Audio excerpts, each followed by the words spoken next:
네, 안녕하십니까. 나라가 어수선한 분위기 속에서 어려운 난관을 헤쳐나가기 위해 누구나 겪어야 할 시련이 있는 것입니다. 사업에 성공한 사람은 수없이 실패 속에 성공이라는 것이 있고, 발명가도 마찬가지 착오를 거듭함으로써 결실이 나타납니다. 사람마다 운이 있듯이 그건 또 운이 존재합니다. 그러기에 운이라는 것은 대비하여 경제를 다스려야 할 것이며, 지금 현재 우리나라 경제가 매우 어렵습니다. 몇십 년 동안 어렵게 경제 성장을 이룩했다면 망하는 것은 순식간입니다.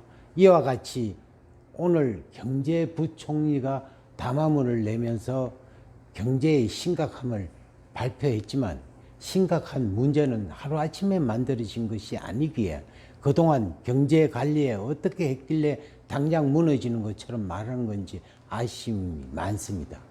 어차피 국운이 힘든 부분이기에 오히려 이럴 때 새롭게 시작하는 것이 오히려 좋지 않을까 생각합니다. 내가 뽑은 대통령을 원망하기 이전에 내가 잘못 뽑은 나를 탓하면서 이제 앞으로 국가를 생각하고 국민을 먼저 생각하는 대통령을 선출하기를 바라면서 우리나라 국운을 한번 사주로 풀어보겠습니다. 자, 이 우리나라 나라마다 우리가 이제 글자가 있는데, 대한민국은 인목이라는 그 자체가 있고, 일본은 묘목이 되고, 동남아시아는 목화가 되고, 러시아는 해자축 수의 나라인데 그 중에서도 자수를 얘기한다는 거죠.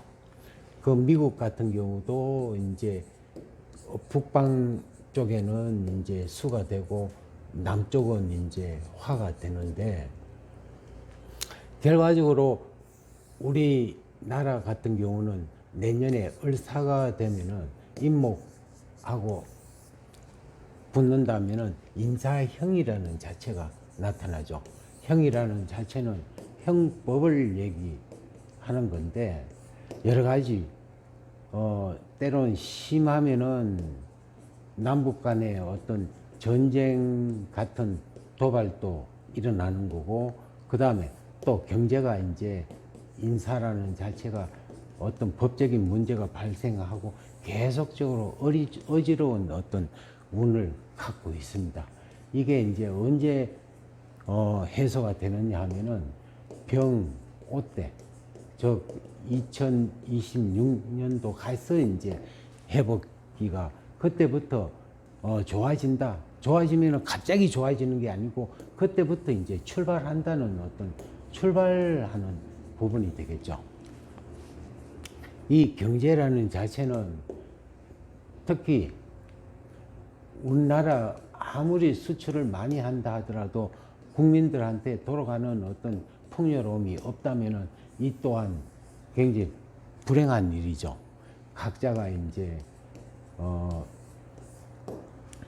헤쳐나갈 수 있는 수입원이 있고, 그 다음에 지출이 있는데, 그 지출을 통해 가지고 여러 사람이 또 수입을 얻는 거고, 계속 이렇게 회전을 해야 되는 어떤 부분에서 막혀버리는 부분이 있죠. 물론 그 인사라는 자체가 이제 여기에서 이제 돈 버는 사람도 있겠지만, 결과적으로 전체적으로 보면은 국민들의 어떤 경제 생활은 좀 하향한다. 완전 바닥을 치고 나면은 그때부터 올라가는 부분이기 때문에 한 해는 굉장히 힘든 어떤 부분이 될 것입니다.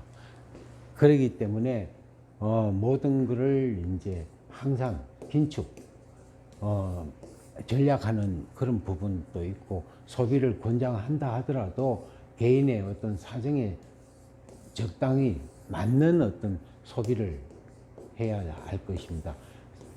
가난은 국가가 보살펴 주지 않는 것처럼 결과적으로 모든 충격은 이제 국민들한테 돌아가기 때문에 우리가 이제 대비해야 할 그런 부분이 있겠습니다. 2025년 을사년은 굉장히 힘든 한 해라고 볼 수가 있겠습니다. 네, 감사합니다.